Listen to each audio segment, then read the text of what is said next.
ശാന്തമായ ഒരു അവസ്ഥയിലേക്ക് മനസ്സിനെ കൂട്ടിക്കൊണ്ടുപോകാൻ ധ്യാനത്തെ അഥവാ മെഡിറ്റേഷനെ പോലെ മറ്റൊരു വഴിയില്ല എന്നതാണ് പൊതുവെയുള്ള അഭിപ്രായം.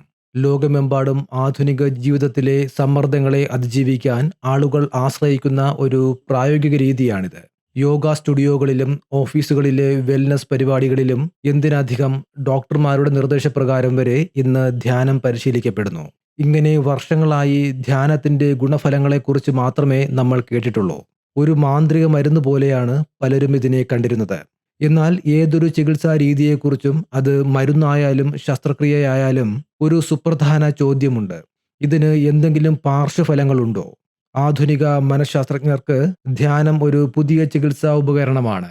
ഏതൊരു പുതിയ ചികിത്സാ രീതി തുടങ്ങുമ്പോഴും അതിന്റെ ഗുണഫലങ്ങൾ എത്രയുണ്ട്, എത്രത്തോളം പരിശീലനം വേണം, എന്തെല്ലാം അപകട സാധ്യതകൾ ഉണ്ട് എന്നൊക്കെ കൃത്യമായി പഠിക്കാറുണ്ട്.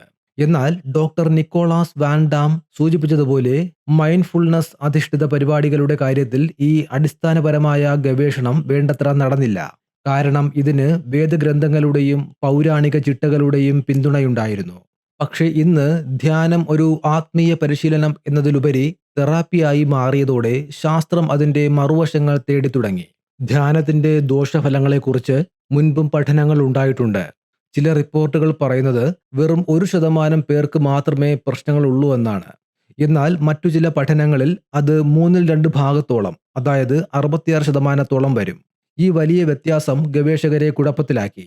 ഇവിടെയാണ് ഓസ്ട്രേലിയയിലെ മെൽബൺ സർവകലാശാലയിൽ ഗവേഷകനായി പ്രവർത്തിക്കുന്ന ഈ കാലഘട്ടത്തിലെ ശ്രദ്ധേയനായ സൈക്കോളജിസ്റ്റായ ഡോക്ടർ നിക്കോളാസ് വാൻ ഡാമും സംഘവും തങ്ങളുടെ സുപ്രധാനമായ പഠനം അവതരിപ്പിക്കുന്നത്. അമേരിക്കയിലെ ഏകദേശം 900 മുതിർന്നവരെ ഉൾപ്പെടുത്തി അവർ ഒരു പഠനം നടത്തി. ഈ പഠനത്തിലെ ഏറ്റവും പ്രധാനപ്പെട്ട കാര്യം അവർ ചോദ്യങ്ങൾ ചോദിച്ച രീതിയാണ്. മുമ്പ് ധ്യാനം നിങ്ങൾക്ക് എന്തെങ്കിലും ബുദ്ധിമുട്ടുണ്ടാക്കിയിട്ടുണ്ടോ എന്ന് തുറന്ന ചോദ്യം ചോദിക്കുമ്പോൾ പലരും മറുപടി നൽകില്ല. കാരണം അവർ അനുഭവിച്ച കാര്യങ്ങൾ ധ്യാനത്തിന്റെ പാർശ്വഫലങ്ങളാണെന്ന് അവർക്ക് തിരിച്ചറിയാൻ കഴിഞ്ഞെന്ന് വരില്ല. അല്ലെങ്കിൽ ധ്യാനം നല്ലതാണെന്ന് പൊതുവെ കരുതുന്നതിനാൽ തനിക്കുണ്ടായ മോശം അനുഭവം പറയാൻ അവർ മടിച്ചേക്കാം. ഈ പ്രശ്നം ഒഴിവാക്കാൻ ഗവേഷകർ 30 ദിനങ്ങളുള്ള ഒരു ചെക്ക് ലിസ്റ്റ് തയ്യാറാക്കി. ഉദാഹരണത്തിന്, ധ്യാനത്തിനു ശേഷം നിങ്ങൾക്ക് ഉത്കണ്ഠ അനുഭവപ്പെട്ടോ, ശരീരത്തിൽ നിന്ന് വേർപെട്ടതുപോലെ തോന്നിയോ എന്നിങ്ങനെ കൃത്യമായി ചോദിച്ചു. ഫലം ശരിക്കും ശ്രദ്ധേയമായിരുന്നു. പഠനത്തിൽ പങ്കെടുത്തവരിൽ ഏകദേശം 60% പേരും ചെക്ക് ലിസ്റ്റിലെ ഏതെങ്കിലും ഒരു പാർശ്വഫലമെങ്കിലും അനുഭവപ്പെട്ടതായി റിപ്പോർട്ട് ചെയ്തു. ഇവരിൽ 30% പേർ തങ്ങൾക്കുണ്ടായ അനുഭവങ്ങൾ മാനസികമായി വളരെ ബുദ്ധിമുട്ടുണ്ടാക്കുന്നതായിരുന്നു എന്ന് പറഞ്ഞു.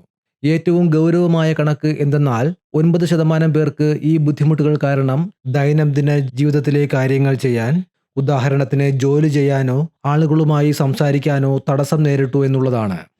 എന്തുകൊണ്ട് ഇത് സംഭവിക്കുന്നു? എന്താണ് ഈ പാർശ്വഫലങ്ങൾ? പ്രധാനമായും റിപ്പോർട്ട് ചെയ്യപ്പെട്ട ചില അനുഭവങ്ങൾ ഇവയാണ്: ഉത്കണ്ഠയും പാനിക് അറ്റാക്കുകളും. ശാന്തമാവാൻ ധ്യാനിക്കുമ്പോൾ ചിലരിൽ ഉത്കണ്ഠ കൂടുകയും ചിലപ്പോൾ പാനിക് അറ്റാക്കുകൾ പോലും ഉണ്ടാവുകയും ചെയ്യാം. ചില ആളുകൾക്ക് ജീവിതത്തിൽ മുമ്പ് മറക്കാൻ ശ്രമിച്ചതോ അടിച്ചമർത്തിയതോ ആയ കടുത്ത ദുരനുഭവങ്ങളും ഓർമ്മകളും ധ്യാനത്തിനിടെ ശക്തമായി മനസ്സിലേക്ക് തിരികെ വരുന്നു.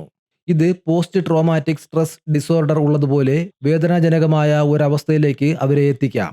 വേർപെട്ടു പോകുന്നതായി തോന്നുക, ഞാൻ ആരാണ്, എൻ്റെ ശരീരം എൻ്റേതാണോ, എൻ്റെ ചുറ്റുമുള്ള ലോകം യാഥാർത്ഥ്യമാണോ എന്നിങ്ങനെയുള്ള കടുത്ത സംശയങ്ങൾ ഉണ്ടാകുക. സ്വന്തം വ്യക്തിത്വത്തിൽ നിന്നോ ചുറ്റുപാടുകളിൽ നിന്നോ വേർപെട്ടു നിൽക്കുന്നതായി തോന്നുക. ഇത് ചിലരെ കടുത്ത മാനസിക പ്രതിസന്ധിയിലാക്കാം. ഈ പ്രതികൂല അനുഭവങ്ങൾ ഉണ്ടാക്കുന്നതിൽ 2 പ്രധാന ഘടകങ്ങൾ പഠനം തിരിച്ചറിഞ്ഞു. 1. നിലവിലുള്ള മാനസികാരോഗ്യം. ധ്യാനം തുടങ്ങുന്നതിന് തൊട്ടു മുമ്പുള്ള 30 ദിവസത്തിനുള്ളിൽ മാനസികാരോഗ്യ പ്രശ്നങ്ങളോ സമ്മർദ്ദമോ വിഷാദ ലക്ഷണങ്ങളോ അനുഭവിച്ചവർക്ക് പാർശ്വഫലങ്ങൾ ഉണ്ടാകാനുള്ള സാധ്യത മറ്റുള്ളവരെക്കാൾ കൂടുതലാണ്. ലളിതമായി പറഞ്ഞാൽ, മാനസികമായി ദുർബലമായ ഒരു അവസ്ഥയിലായിരിക്കുമ്പോൾ ധ്യാനം ഒരു പരിഹാരമാകാതെ പ്രശ്നം വഷളാക്കിയേക്കാം. 2. തീവ്രമായ പരിശീലനം.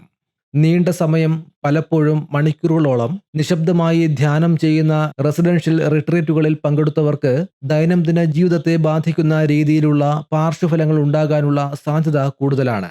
കടുത്ത പരിശീലനം മനസ്സിനെ അതിന്റെ പരിധിയിൽ കൂടുതൽ സമ്മർദ്ദത്തിലാക്കുന്നു.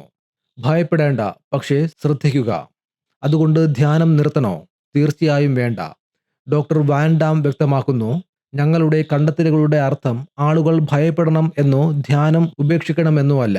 ഇവിടെയാണ് അറിഞ്ഞുകൊണ്ടുള്ള സമ്മതം എന്ന ആശയം പ്രസക്തമാകുന്നത്. നമ്മൾ ഒരു ശസ്ത്രക്രിയയ്ക്ക് പോകുമ്പോൾ ഡോക്ടർ അതിൻ്റെ എല്ലാ സാധ്യതകളും ഗുണങ്ങളും അതിലുണ്ടാകാൻ സാധ്യതയുള്ള എല്ലാ ചെറിയ പാർശ്വഫലങ്ങളും നമുക്ക് പറഞ്ഞു തരും. അതുപോലെ ധ്യാനം പഠിപ്പിക്കുന്നവരും ക്ലിനിക്കൽ സൈക്കോളജിസ്റ്റുകളും ധ്യാനം തുടങ്ങുന്നതിന് മുമ്പ് തന്നെ അതിൻ്റെ വെല്ലുവിളികളെക്കുറിച്ച് സംസാരിക്കണം. ഇതിൻ്റെ പ്രാധാന്യം വലുതാണ്. നമ്മൾ അനുഭവിക്കുന്ന ഒരു അസ്വസ്ഥത, ഉദാഹരണത്തിന് ഞാൻ ആരാണെന്ന് എനിക്ക് ഉറപ്പില്ലാത്ത ഒരവസ്ഥ, ധ്യാനത്തിൻ്റെ ഭാഗമായി ഉണ്ടാകാമെന്ന് മുൻകൂട്ടി അറിയുമ്പോൾ അത് കൈകാര്യം ചെയ്യാൻ നമുക്ക് എളുപ്പമാണ്. എന്നാൽ ഇതിനെക്കുറിച്ച് കേട്ടിട്ടില്ലെങ്കിൽ നമ്മൾ വിചാരിക്കും എനിക്ക് ഭ്രാന്തായി പോയോ എന്ന്.